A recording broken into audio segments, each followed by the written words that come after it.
Okay, so today we're talking about the 1920s, domestic and international, and I've got some material I'd like to go over that is in the text that I'd like to elaborate on and some material that's not. I'd also like to note, I shouldn't be recording this on the permanent recording, but it can't be helped that we'll take a shorter break today and come right back and start our discussion early so that I can go slightly early today, maybe 10 minutes early, and race out of here because I have to get to Dawsonville, Georgia, which is 3 hours away. And then I lose an hour because of the time zone difference to speak tonight, so I have to get before the traffic gets bad. I have to get out of here. So we'll make up for it by just having a shorter break. Just everybody rush to the restroom or rush to get the coffee that I guess is not in here. All right, but in any event, in the 20s, we're inevitably brought face to face with Presidents Harding and Coolidge and historians' feelings about them. And I have a little commentary about that at the beginning of my chapter on the 20s, that we always get these polls of historians that presume to tell us who the great presidents were, and then they try to rank the presidents in order of their greatness, and then we're all supposed to accept that. And so every so often the American public has to endure another one of these polls of professional historians. This practice began in 1948 with Arthur Schlesinger Sr., who polled 55 historians and published the results in Life magazine. And then 14 years later, he did the same thing for the New York Times magazine. Then his son, Arthur Schlesinger Jr., published yet another one of these polls in 1996, and then numerous other such polls have appeared. C-SPAN did such a poll, the Wall Street Journal did one last year, and it just goes on and on. Well, who comes out on top in these polls? And as I say, the occasion for bringing this up is the low ranking that the presidents we're talking about today consistently received. Well, the top three, you could probably guess, are George Washington, Abraham Lincoln, and Franklin Delano Roosevelt. Those are always the top three in these polls. Also, toward the top in these polls are these three, Theodore Roosevelt, Harry Truman, and Woodrow Wilson. So the great presidents are George Washington, Abraham Lincoln, and Franklin Delano Roosevelt. The so-called near-great presidents would include at least TR, Harry Truman, and Wilson. Well, it's not surprising, given that we know what the politics of most historians are, that presidents who strengthen the federal government, either through new domestic initiatives or through war, typically find themselves exalted as great, whereas those who exercise their power more modestly are relegated to the designation of average or worse. Woodrow Wilson once said that the president, quote, is at liberty both in law and conscience to be as big a man as he can, unquote. Well, if he accepts this invitation, that president can expect to be richly rewarded by our court historians. Now, there was a time in American history when a powerful presidency was viewed with suspicion rather than held up as an ideal. And I'd like to quote here, if I may, the founder and president of this very institute, Lew Rockwell, who describes the older view of the president this way. He says, "The president is mostly a figurehead and a symbol, almost invisible to myself and my community. He has no public wealth at his disposal. He administers no regulatory departments. He cannot tax us, send our children into foreign wars, pass out welfare to the rich or the poor, appoint judges to take away our rights to self-government, control a central bank that inflates the money supply and brings on the business cycle, or change the laws willy-nilly according to the special interests he likes or seeks to punish." Likewise, elections and election campaigns were not the be-all and end-all of American liberty. And again, Lew Rockwell says, "For those who do not vote and do not care about politics, in the old view, their liberty is secure. They have no access to special rights, yet their rights to person, property, and self-government are never in doubt. For that reason and for all practical purposes, they can forget about the president, and for that matter, the rest of the federal government. It might as well not exist. People do not pay direct taxes to it. It doesn't tell them how to conduct their lives. It doesn't send them to foreign wars, regulate their schools, pay their retirement, much less employ them to spy on their fellow citizens. The government is almost invisible." Well, Alexis de Tocqueville, who was the 19th century's most perceptive foreign observer of the United States, observed in the 1830s, "In some countries, a power exists which, though it is in a degree foreign to the social body, directs it and forces it to pursue a certain track. In others, the ruling force is divided, being partly within and partly without the ranks of the people.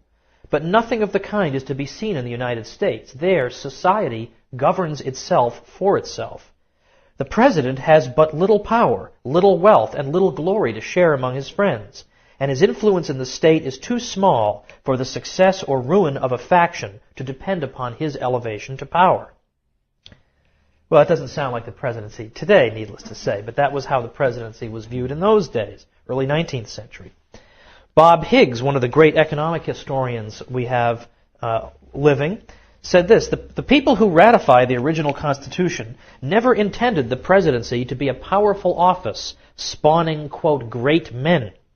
Article 2, Sections 2 to 4, which enumerate the powers of the president, comprise but 4 paragraphs, most of which deal with appointments and minor duties. Well, in the 20th century, this minor position was transformed into a larger-than-life office, whose occupant is expected to exude vision, leadership, and greatness. Well, this view of the president is what we would expect to hear in Mussolini's Italy or in any fascist regime where the leader, capital L, is expected to exert bold leadership on behalf of the people. Now, you may consider this to be a cheap shot, but I mention in this context that Adolf Hitler once told a New York Times correspondent, "I have sympathy for Mr. Franklin Roosevelt because he marches straight toward his objectives over Congress, lobbies, and bureaucracy." Hitler later described himself as the only European leader who expressed, quote, understanding of the methods and motives of President Roosevelt, unquote. The one idea that is absolutely anathema to all such regimes is that society is capable of running its own affairs without the paternal custodianship of a great leader and his vision. Now, the historians who were consulted in the rankings, presidential rankings that tell us which presidents we're supposed to like, conceive of the ideal president as a far-seeing demigod rather than a humble executor of the laws.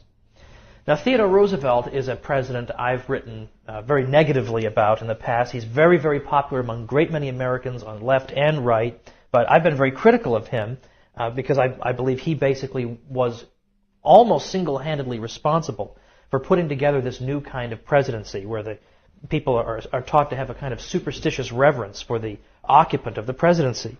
And there he is at number 4 in C-SPAN's 2000 poll of historians. That poll ranked the presidents on their, quote, vision, on, quote, setting an agenda. Other categories included public persuasion, crisis management, economic management, moral authority, international relations, administrative skills, pursued equal justice for all, and so on and on. Well, there's nothing on there. There's no ranking on how faithful was he to the Constitution or traditional American principles. And this is the main problem with these polls. They take for granted that there's some objective scientific standard for determining how great a president is. But of course there isn't. To evaluate whether a president is any good or not, you have to have a standard of measurement, philosophical, moral, economic, and constitutional. For instance, what constitutes good economic management? A Keynesian economist will say one thing, and a free market economist will say another. So how can you, in a non-ideological way, rank the presidents on those grounds? Or what does equal justice for all mean? Well, that phrase has changed its meaning over time. Under Andrew Jackson's philosophy of government, we're talking 1830s now, was called Jacksonian democracy, and he used the phrase equal rights. But what Jackson meant by equal rights was that nobody gets anything from the government. We are equal in the sense that nobody, no big business, no lobbyist, nobody is able to use the coercive arm of the state to exploit his fellow man. That's the sense in which we're equal. Nobody's getting any special privilege. Whereas today, when the phrase equal rights is used, it nearly always refers to some kind of a grant of special privilege. So how can it be a constant category for evaluating the presidents? The meaning changes over time. Now, Jeff Hummel, who's a professor on the West Coast, has argued that from the point of view of libertarians, many of whom occupy this very building, the greatest president in American history was actually Martin Van Buren. Well, I'm sure some people perhaps didn't know Martin Van Buren was a president, but elected in 1836, Van Buren had been vice president for a little over a term under Andrew Jackson. Another candidate who's been proposed as the greatest president from a libertarian point of view, I've heard William Henry Harrison only because he died a month after he got in office, so he didn't have a chance to do anything bad, so therefore he's the greatest. But Martin Van Buren has been proposed. And Hummel's argument is that Van Buren was the best president because he resolutely supported the free market and the Constitution at a time when every incentive existed for him to do otherwise. His banking policies introduced what is arguably the greatest banking system, monetary system the United States has ever had. He also managed to avoid not one but two unnecessary wars, one with Mexico and one with Britain, which is a fact of particular significance when we recall what the founders often said about war and its tendency to undermine free societies. Now, where does poor Van Buren wind up in the presidential polls? Well, he lacked vision, I suppose, but he kept the country at peace and was resolutely committed to the Constitution, come what may. In 1948, he was number 15 out of 29 presidents. In 1962, he was 17 out of 31. And in 2005, he was 27 out of 41. Arthur Schlesinger Jr. complained that Van Buren lacked executive energy. Another historian described Van Buren's inaugural address as, quote, essentially a charter for inaction. Well, I hardly need to point out to you that those are bad things to the official historians who rank our presidents for us. Now, the consistently low rankings of presidents like Ulysses Grant or a president we discussed today, Warren Harding, are due in part to the corruption associated with their administrations. Now, to a certain degree, that's all well and good. But what is the Teapot Dome scandal compared to Woodrow Wilson's catastrophic decision in the face of strong popular opposition to involve the United States in World War I, a horrific conflict? At the very least, Wilson's decision, it has been argued, paved the way for the ultra-nationalistic policies of Adolf Hitler and the Nazis, who protested a punitive Versailles Treaty that the Allies would never have been in a position to impose without American assistance. Yet Wilson is consistently ranked among America's best presidents. Forget the foreign policy disasters he was responsible for, the historians polled seem to be saying, and forget the American deaths his decisions caused. The man had vision.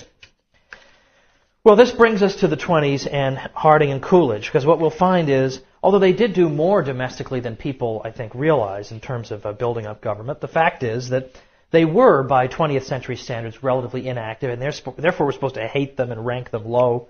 But again, that's an ideological judgment. Okay, if you want to decide which are the best presidents, you have to decide that on the basis of your own views and what these people did when they were in office and whether or not they conform to your views.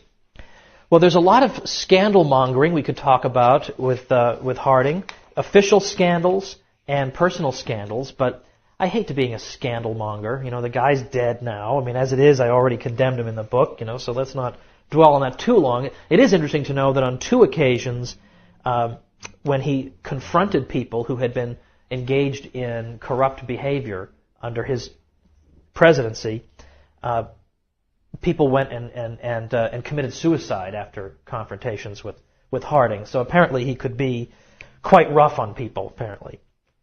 But what I want to point out and focus on instead is what in fact he did, what he did do economically. So I want to focus on the tax policies of the 20s, because they are worth revisiting. I mean, it seems like nothing could be less relevant than the tax policies of the 20s. But let's remember that during World War I, the top income tax rate had been increased from 7% to 73%. Now, I've got students in an online course that I teach, and they're always flattering themselves about how wise they all are, and they were saying at one point, well, we know that in our country, we would never tolerate tax rates of 50 or 60%. Of course, we would never. I said, not only would you, but you did. For many years in American history, that rates were very, very high.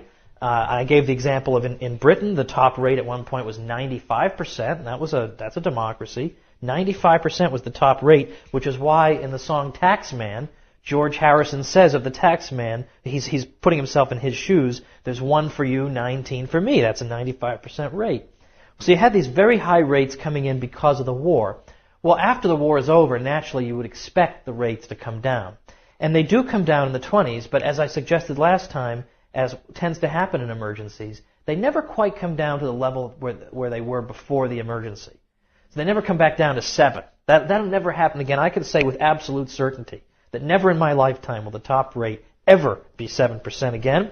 But it did come down substantially in the 20s. And why is that? It has a lot to do with Secretary of the Treasury Andrew Mellon.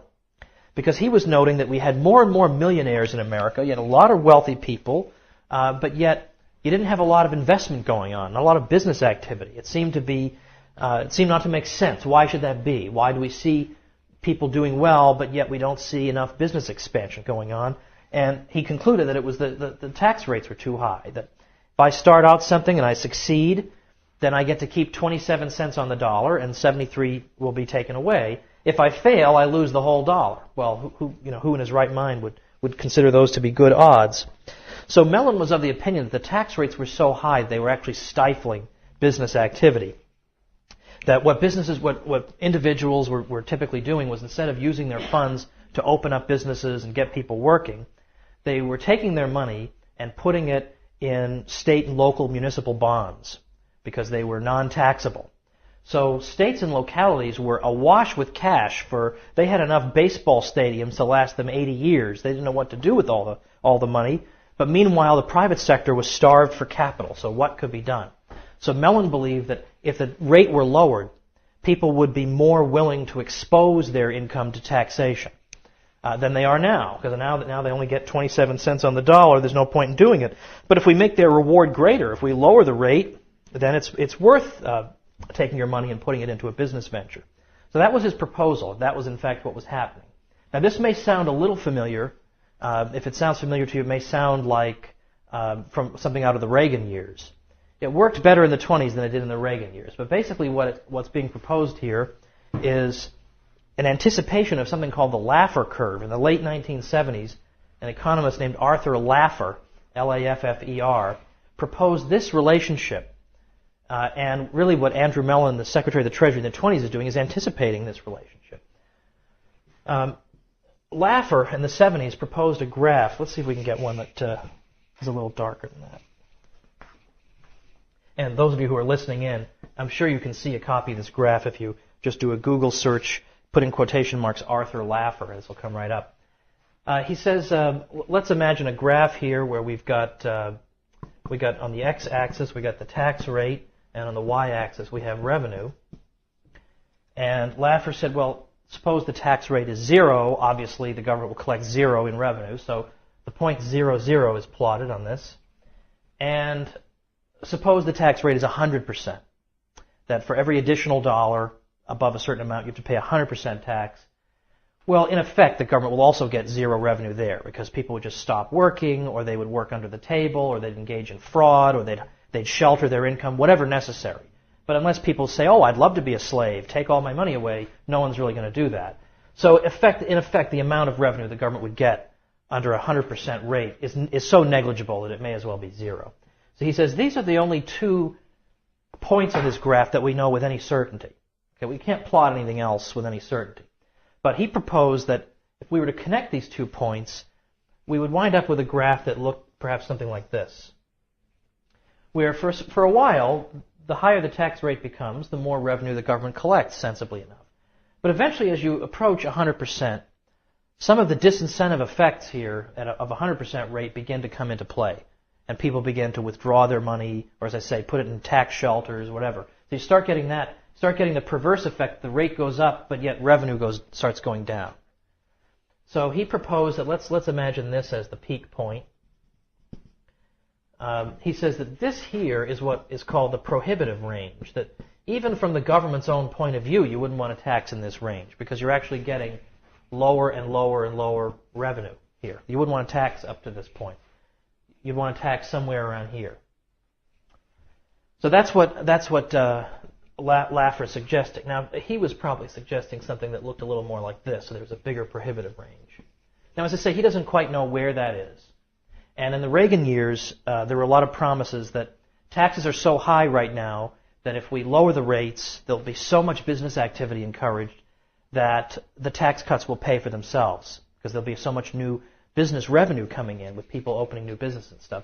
And I think it was like 17 to 20% was made up, but the tax cuts didn't pay for themselves in the 80s. And then all the people who proposed this later said, we never said it would pay for itself. We said it would slightly pay for itself. Well, I don't know, maybe they turned the microphone off when they said slightly, but in the 1920s they did pay for themselves. The rates were so high that they were actually punishing and discouraging business activity, so that in fact you did get more government revenue when over the course of the 20s the top rate was reduced from 73 to 40 and then later from 40 to 25%. You did get more government revenue. You actually got the national debt, not the deficit, the debt reduced by a third in the 20s. So this had tremendous consequences. And that's an important thing that Mellon has to show for himself. Now this is significant, and I think that although next time when we talk about the Depression, we're going to see some of the aspects of the 1920s economy that were unhealthy and not sustainable, I think it's safe to say that some of these tax rate reductions were responsible for some of the 20s prosperity. And I cite the fact that in 1926, the unemployment rate reached an unbelievable 1%, which is just unthinkable, given that there are always some people who are in and out of work, and yet it was only 1%. The United States became, in the 20s, solidified its position as a great economic power, so that total world production, its share of total world production was 34%. So that's an astonishing figure. The next closest country in share of total world production was basically tied with Britain and Germany, and they had with each 10%. So it's an extraordinary achievement. And so no, they didn't. They weren't as interesting and exciting as Teddy Roosevelt. They didn't go on safaris or anything like that.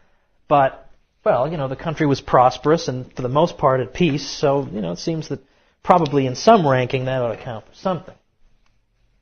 Now the second and last aspect I want to talk, I guess this is third. The first part was ranking the presidents and why that's difficult to do. The second part is this domestic stuff. The third part is just a brief thing about foreign policy, because it's often said that in the 1920s the United States became isolationist, okay, and that was a bad thing. That's actually not true, and most historians now are not really saying that anymore. First of all, the term isolationist is a ridiculous word that was invented to smear people. It does not shed light on anything. I have never known anybody who was an actual isolationist who just thought that we should just block our ears and everybody just sit in the corner and not have any interaction whatsoever with the rest of the world. To the contrary, isolation is typically somebody who just favors neutrality in foreign policy. That's all it means. Nothing weird about it. That's all it means. Now, the reason I think some people have believed that the country became isolationist in the 20s is, I think it's two reasons. One is that it certainly was not as involved in world affairs as it is today. So by that standard, yes, it did retreat somewhat, but maybe that's not a reasonable standard of measurement. But the second thing is that there are a couple of things that the U.S. government did that did have a kind of isolationist flavor to them. The first one was an increase in protective tariffs in the 20s. Tariff rates went up substantially, and in a way you could say that's sort of an isolationist thing. You're cutting yourself off from international trade when you do that. So arguably that was somewhat isolationist. And the reductions in immigration that occurred in the 20s have been argued as evidence of isolationism. Immigration was restricted to 150,000 people per year, which by international standards is still fairly generous. This is supposedly the meanest, angriest, wickedest decade of all in immigration. You're still talking about 150,000 per year, which is about 150,000 more immigrants than, say, Japan admits to this day. But those are the arguments there. But beyond that, you don't see isolationism. You see internationalism, for better or worse. I'm not endorsing or knocking any of the things I'm about to disclose to you, but just telling you that the myth of isolationism in the 20s does not hold. So, for instance, the Washington Naval Conference, which was held in 1921 to 22, brought together the major naval powers of the world, which would be the U.S. and Britain and France and Japan and Italy. And they reached agreements on the limitation of armaments. Now, this conference had real consequences. The major powers actually blew up some of their largest ships that were called capital ships. And it was based on a kind of a Wilsonian idea that large stocks of armaments tend to lead to war, and so therefore disarmament was a key to peace. So that actually occurred. Now, the United States led that, and it occurred in the United States. So it doesn't seem like something that an isolationist country would do, leading an international disarmament campaign. Of course, this is a time when air power is beginning to be more important in wars, and of course the Washington Naval Conference doesn't deal with air power. So So it doesn't cut out everything of significance, but it does reduce naval armaments at least. The United States also joined what were called the Four-Power Pact and the Nine-Power Pact. The Four-Power Pact, which consisted of the U.S., Britain, France, and Japan, urged signatories to consult with each other on matters pertaining to security in the Pacific, because all of those powers had Pacific possessions. The United States had the Philippines, for example. The Nine-Power Pact consisted of these four, along with China and four other European countries, aimed at securing what was called the open door in China. In other words, ensuring that trade with China would be open and free to all nations and would not be characterized by exclusive privileges for one country or that a lot of countries had sometimes tried to acquire in defiance of the weak and frustrated Chinese government. So these are two examples of pacts in which the United States enters, in which it agrees to engage in consultation with other powers. Now, isolationism means you don't give a darn what other powers have to say. So again, these tend to overturn that myth. Now, that's sort of international diplomacy or politics, but in international economic policy, the United States was also internationalist. Some of you may know in 1923, Germany experienced one of the most destructive bouts of monetary inflation in history. Monetary inflation so bad that there's a special word for it called hyperinflation. That the inflation is so bad that the currency unit collapses altogether. That people would go to a bar and order two beers at once, because if they drink one and then order another one, the price will have doubled by the time they order the second one. I mean, that's how fast it's going. As soon as you get the money, as soon as you get paid, you have to, in fact, workers were getting paid twice a day, because they'd get paid one time, then you've got to throw, just whatever, buy anything with it, but just get it off your hands. And it just sort of leads to a vicious circle. Everybody's got to get rid of it. People panic that it's going to be worth less and less and less. There's a story of somebody, this may be an apocryphal story, but had a wheelbarrow full of German marks to go out shopping and just set it down to look in a shop window to see if there's anything worth buying, and then turned around and found that the money was still there, but somebody had made off with the wheelbarrow. There's no point in trying to run off with this money. It's not worth anything. There are photographs of children who are using who are gluing the worthless marks together to fly them as kites, or putting them together as blocks and making pyramids out of them. People burning the currency to keep warm. It was a complete disaster. The German government had been recklessly inflating its currency in order to make its reparations payments in inflated and therefore less valuable currency, but the strategy spun out of control and led to this hyperinflation. At the height of this hyperinflation, it took over 4 trillion German marks to equal $1 American dollar. So, in one of the government business partnerships that was increasingly common in the 20s, it was banker Charles Dawes who, encouraged by the White House, put together a reconstruction plan for Germany called the Dawes Plan. Dawes established a new payment schedule in line with Germany's ability to pay. He developed a plan to put German currency on a more stable footing and managed to raise $110 million in emergency loans that were issued by private bankers, not the U.S. government, in order to see the German government through the crisis. Dawes was also able to secure French withdrawal from the Ruhr, which was a resource-rich industrial area of Western Germany that the French had occupied in 1923 out of frustration with half-hearted German compliance with reparations payments. So again, that's not something that an isolationist power engages in. Dawes ended up winning the Nobel Peace Prize for that and became the vice president in 1924. Now then, in 1928, we have something called the Kellogg-Briand Pact, some of you may know about, signed by dozens of countries. And this was an international initiative. A lot of pacifists were involved in it. And the purpose of it was to try to outlaw war as an instrument of policy. And it declared aggressive war to be illegal. Well, all right, nothing is easier than to ridicule this document. I mean, how are you going to enforce war being illegal? I mean, obviously you have to go to war. That would be okay because they're only declaring aggressive war to be illegal. If somebody engaged in aggressive war, you could still go stop them. But the thing is that no aggressor who engages in aggressive war ever says, I'm an aggressor engaged in aggressive war. They always claim they're acting in self-defense or they're liberators or whatever. And there was no enforcement mechanism. But whether we think this was a valuable document or a silly document or naive or whatever, the point is that an isolationist country unconcerned with world affairs would not have spearheaded an international campaign on behalf of an initiative like this.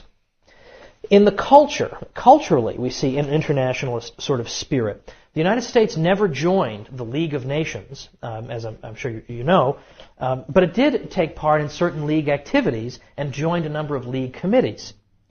There was a League of Nations committee on intellectual cooperation. This League on Intellectual Cooperation was formed because intellectuals, thinkers, and journalists and writers were oftentimes ashamed of the way they had acted during World War I. They had just been shills for their governments. They had repeated obviously false propaganda. They had demonized the enemy as being subhuman. And then they looked and thought, gee, we're the intellectuals. We're the ones who are supposed to be above all this. And we got right down in the muck as well. And so a lot of intellectuals wanted to form an international group like this, like the League's Committee on Intellectual Cooperation, to foster international scholarly communication, to hold international conferences on various subjects. So this League Committee looks to try to bring about, for example, things like textbook revision. That if there's a French textbook that says, all the Germans are barbarians, well, we should probably not do that if we want to foster international understanding. So there was that type of thing. Or it encouraged countries to learn, to institute things like the study of the history and languages of, in the United States, for instance, Russia, China, and Japan. Now you had official, at the college level, you had departments teaching the languages and cultures of these places, on the understanding that the more we know about the countries of the world, the more we understand them, the less likely there will be misunderstandings that lead to war. So that was the internationalist spirit behind this. It wasn't just a coincidence that these academic departments got started. The thinking was the more we know about other cultures, the more we will encourage peace. It was also during the 1920s that the student exchange program got started, which is now, it's a familiar staple of American education. In my own high school, we had a Swedish guy named Johan, and he was sort of, slightly clueless, and so it was kind of cute to watch him try to cope with American life and culture. But the idea of the program was that to know them is to love them. You get to know some guy from Sweden, well, you're less likely to go to war with Sweden. Well, I guess in that sense it's worked, right? We've had nothing but peace with Sweden over the years, but the idea was that Americans will go study here and foreigners will go study other places, again, fostering international understanding. And in fact, we have in addition to that in the 20s there was a tremendous bout of what became known as revisionist history. Now this term revisionist history has been used so many times that it almost loses all meaning. I've been told that, I've had people come up to me and say, your book is great, meaning the one that you folks have, your book is great because it goes after the revisionist historians.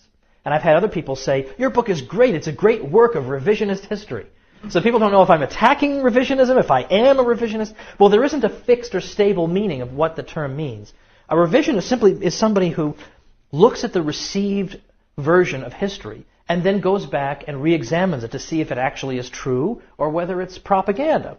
And particularly revisionism, like for example revisionism after World War I, would go back and look at some of the claims made by the victors and say that did some of these things really happen?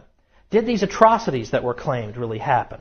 Or was Germany, as the peace treaty claimed, was Germany really exclusively responsible for the outbreak of the war? Does Russia bear no responsibility? Does France bear no responsibility? Is that really true? And the thinking oftentimes among revisionists who are engaged in their work not only after wars, but a lot of times after wars, is that sometimes wartime is not the best moment to make impartial judgments. Nobody's impartial during a war. You've got to go after the enemy. Who's going to be impartial during those years? But now when passions have cooled, we've got to go back and reevaluate all these claims we made and all the bogus history we wrote, and we've got to look at the documents and see what they tell us. And in the 20s, you began to see revisionist looks at history. Like Sidney Fay was writing articles in major historical journals arguing that Germany was not exclusively responsible for the outbreak of the war. Later on, you had Harry Elmer Barnes writing that, in fact, Germany was perhaps the least responsible for the outbreak of the war. Now, this is all debatable, but the point is the fact that these debates were occurring is an example of revisionism, and whether you support revisionism or not, the point is they thought of themselves as internationalists. What motivated them was the idea that you cannot foster international understanding on the basis of myths. And if we're led to believe that World War I was caused solely by some devils in Germany, and that none of us bore any responsibility. Well, this is no way to base international peace, to demonize one group who are going to resent that forever. We have to look at everything impartially and then make our judgments on that basis. So those are, I think, some examples of an internationalist spirit at work in the 20s.